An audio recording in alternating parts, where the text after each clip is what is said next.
Hello, everyone, and welcome to Kings of Fantasy Football. I'm your co-host Pablo, and here's my co-host. Leo.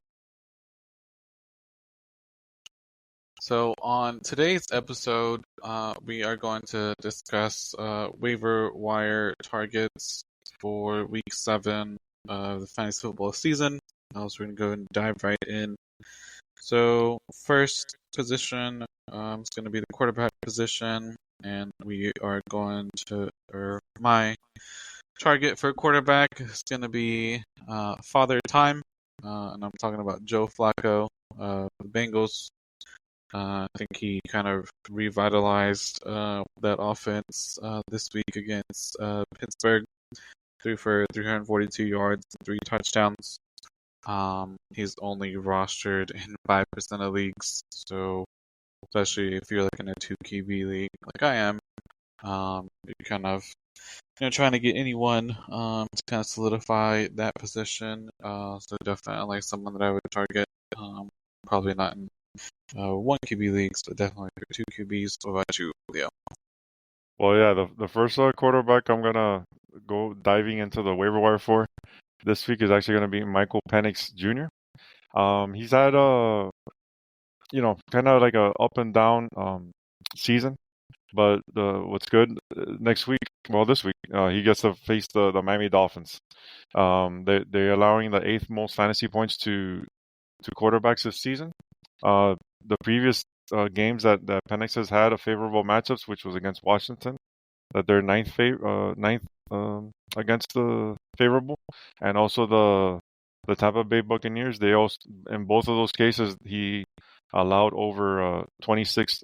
He was able to get 26 fantasy points in both those games, and Miami is worse than those those teams right now. So he looks like a very favorable matchup coming up.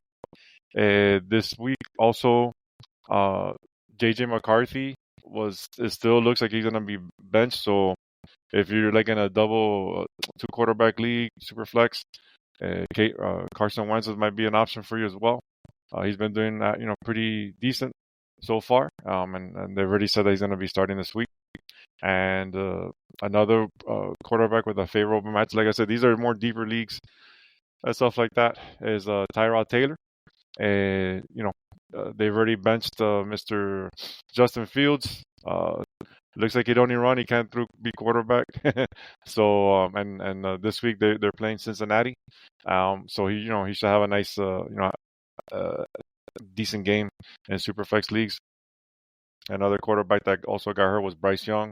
So if you're really desperate, you can go with the old red rifle and Andy Dalton if needed. And in super deep leagues, I would in Superflex especially, even Dynasty, I will go with Quinn Ewer from the Dolphins. There's been rumblings that they might bench. Well, they already benched the Tua last game after another 3 interception performance, and Quinn looked decent. So that's something for deeper leagues there.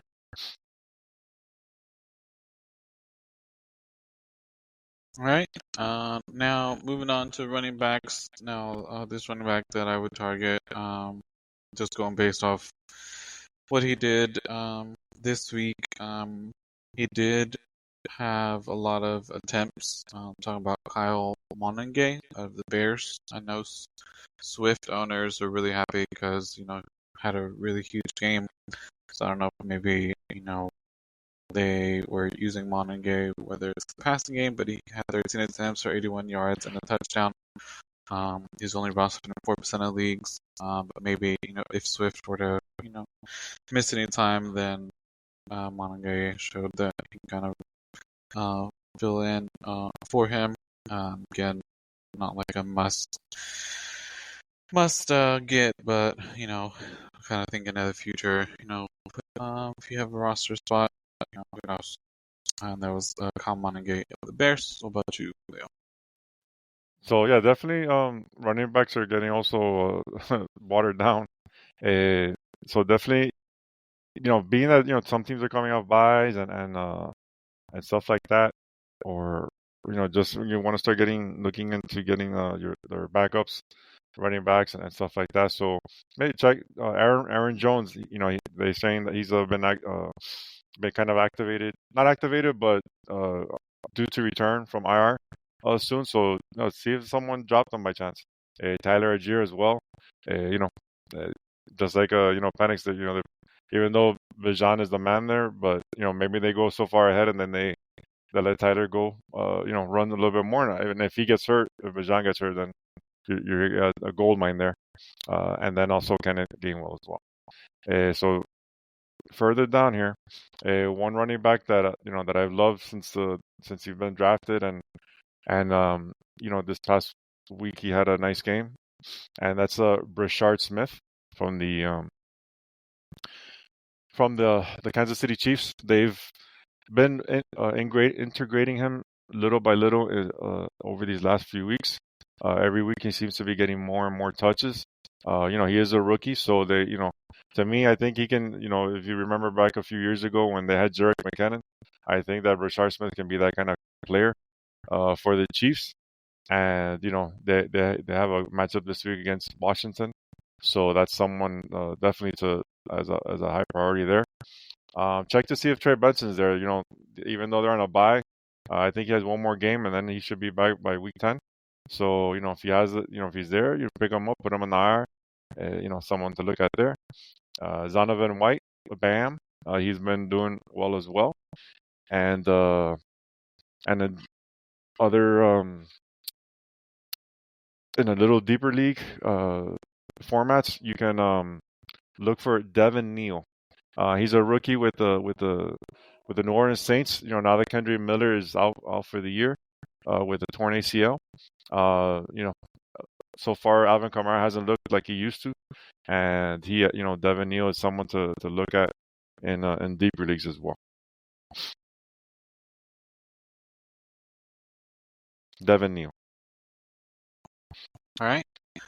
Now moving on to wide receivers. If you held on to this guy, congratulations. Because based off of his ADP, he hasn't been performing at all like he was supposed to. I'm talking none other than Travis Hunter of the Jags. 72% rostered, but BTJ, Brian Thomas Jr. got hurt this last week. I don't know how long he's going to be out, so that kind of catapults Travis Hunter into that wide receiver one. He had 14 targets, 8 receptions, 101 yards, and 1 touchdown. So this was due to BTJ getting hurt, and they are going to be on a bye. So if he's available, definitely. To me, he's a must-add. What about you, Leo? Yeah, some receivers to look at there just in case, like if you're in a shallow league. Keyshawn Booty. He's been coming along also for the last couple of weeks. And maybe someone dropped Khalil Shakir, that they were in a bye last week. Maybe you get lucky if he's there. All right, so the receiver that I want to talk about this today is Tez Johnson. He's a rookie receiver with the Tampa Bay Buccaneers. Now that Mike Evans has a broken collarbone, that he last night he broke it on Monday Night Football. Not sure if he'll be able to make it back this year, but at least Tez has looked very promising so far with the Buccaneers. Over these last couple of weeks, he's had a touchdown I think each week, and then he had 4 catches for 58 yards and a touchdown on 9 targets. So someone definitely to look at there. He's a young guy, and he should be available in most of your leagues there. Another receiver to look at is over there in your hometown there with in the Texans. I thought Higgins might be the guy, but it looks like Jalen Noel might be a guy to go after there. Nico Collins suffered a concussion, and Jalen Noel came in and produced very well last night for the Texans. He had 4 receptions, 77 yards. He was, and so it's not bad. In the PPR league, it's double-digit points right there. So someone to look at there. Give me 1 second. And also the Washington Commanders have dealt with some some issues with injuries as well. With McLaurin out and now Debo out. So one receiver to look at there is Chris Moore. He's a young guy. Well, not young actually. Sorry, he's actually been around for a while, but he's finally getting. Looks like he's finally found the home here. So he's been targeted a couple, pretty often last couple weeks, and they need someone to throw to there. So just a couple deeper guys there. Yeah, staying on that subject of the Commanders with the tight end target that or the tight end that I'm gonna target on waivers this week is gonna be Zach Ertz. 63% rostered last 2 weeks. Has scored in both 6 and 7 targets the past 2 weeks. And like Leo was saying, if Terry and Debo continue to miss time, then Ertz is going to be one of the go-to targets for Jaden Daniels. So definitely target Ertz. What about you, Leo? All right, so a couple of tight ends to target big time this week. It should be high priority if if your tight ends have been dropping the ball lately. One is Orlando Gatson from the Chargers. He's another rookie that's coming on these last few weeks. This past week, he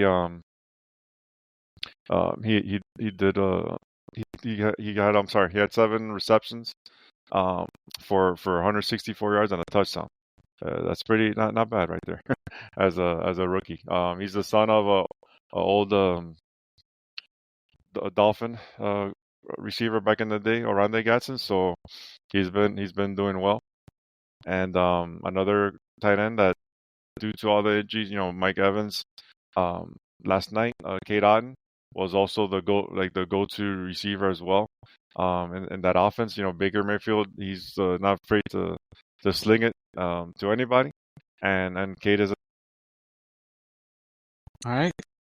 And last but not least, moving on to defenses. Defense that I would target this week is the Bills defense because they have a really favorable matchup against Carolina, even though Carolina has been surprising some people as of late. Um, Bills defense is only rostered in 38% of leagues. So who knows? Maybe they'll have finally a good game against the Panthers. So that is the defense that I would target, and then I talked about them earlier this year. I still think they're, um, well, I mean, one of the better defenses, I guess I would say. As far as average and points, haven't done so well the last 2 weeks. I'm talking about the Colts against Arizona, against Chargers. They didn't have that many points, but they have a really good matchup. This week against Tennessee. If you have any questions, you can reach me on X. That would be at ArchReaper, ARCHREAPR. Please like the show, give us a follow, share it with anyone who you think may be interested in fantasy football.